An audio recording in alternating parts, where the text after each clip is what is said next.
let's talk a little bit about the incredible press conference that the press secretary, Karoline Leavitt, had today. I mentioned yesterday that I met her when I was campaigning. She was running for office. I said Connecticut. It was actually New Hampshire. And she was running for Congress. And had she been elected, I believe she would have been the youngest member of Congress ever, but she lost a very close election.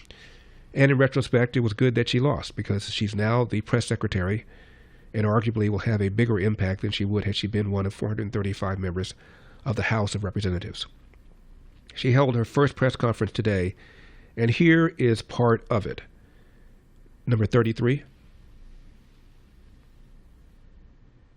Notice. Why not give organizations more time to plan for the fact that they are about to lose, in some cases, really crucial federal funding, at least for a period of time? There was notice. It was the executive order that the president signed. There's also a freeze on hiring, as you know, a regulatory freeze, and there's also a freeze on foreign aid. And this is, again, incredibly important to ensure that this administration is taking into consideration how hard the American people are working. And their tax dollars actually matter to this administration. You know, just during this pause, DOJ and OMB have actually found that there was $37 million that was about to go out the door to the World Health Organization, which is an organization, as you all know, that President Trump, with the swipe of his pen in that executive order, is no longer wants the United States to be a part of. So that wouldn't be in line with the president's agenda.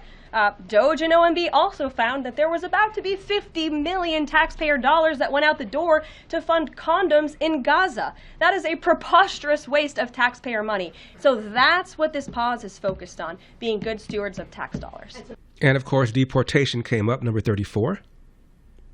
Karoline, on immigration. Of the 3,500 arrests ICE has made so far since President Trump came back into office, can you just tell us the numbers? How many have a criminal record versus those who are just in the country illegally? All of them, because they illegally broke our nation's laws, and therefore they are criminals as far as this administration goes. I know the last administration didn't see it that way, so it's a big culture shift in our nation to view someone who breaks our immigration laws as a criminal, but that's exactly what they are. You may have done one of the worst first. They all have a criminal record. And welcome to the briefing. If they broke our nation's laws, yes, they are criminal. Yes. Thank you. On I know the last administration saw things differently. How many of them that have been deported have criminal records? All of them, because they're in the country illegally, and when you're in the country illegally, you are committing a crime. Now, regarding the drones, please tell me why the Biden administration just didn't say the same thing that Karoline Leavitt just now said, number 35. And before I turn to questions, I do have news directly from the President of the United States that was just shared with me in the Oval Office. From President Trump directly, an update on the New Jersey drones. After research and study, the drones that were flying over New Jersey in large numbers were authorized to be flown by the FAA for research and various other reasons. Many of these drones were also hobbyists, recreational, and private individuals that enjoy flying drones. In time, it got worse due to curiosity. This was not the enemy. Why didn't the Biden administration say that? Did this reporter attempt to blame the price of eggs on Trump? Number 36. Country and America is back. Christian Dayton. Thanks, Caroline. Just real quick, you mentioned the inflation executive order the president signed, but egg prices have skyrocketed since President Trump took office. So what specifically is he doing to lower those costs for Americans? Really glad you brought this up, because there is a lot of reporting out there that is putting the onus on this White House for the increased cost of eggs. I would like to point out to each and every one of you that in 2024, when Joe Biden was in the Oval Office, or upstairs in the residence sleeping, I'm not so sure, egg prices increased 65% in this country. We also have seen the cost of everything, not just eggs. Bacon, groceries, gasoline have increased because of the inflationary policies of the last administration. As far as the egg shortage, what's also contributing to that is that the Biden administration and the Department of Agriculture directed the mass killing of more than 100 million chickens, which has led to a lack of chicken chicken supply in this country, therefore lack of egg supply, which is leading to the shortage. So I will leave you with this point. This is an example of why it's so incredibly important that the Senate moves swiftly to confirm all of President Trump's nominees, including his nominee for the United States Department of Agriculture, Brooke Rollins, who is already speaking with Kevin Hassett, who's leading the economic team here at the White House, on how we can address the egg shortage in this country. As for costs, I laid out the plethora of ways that President Trump has addressed saving costs for the American people over the past week. He looks forward to continuing to doing that in the days ahead. Now, this egg thing reminds me of Joe Scarborough, unaware of the cost of butter. Oh my God, Trump's going to win. I go, why is that? He goes, I went to the grocery store. Butter's over $3. But it actually, everything we're hearing after the election is, I'm just saying, the $7. What's that? The $7. What's that?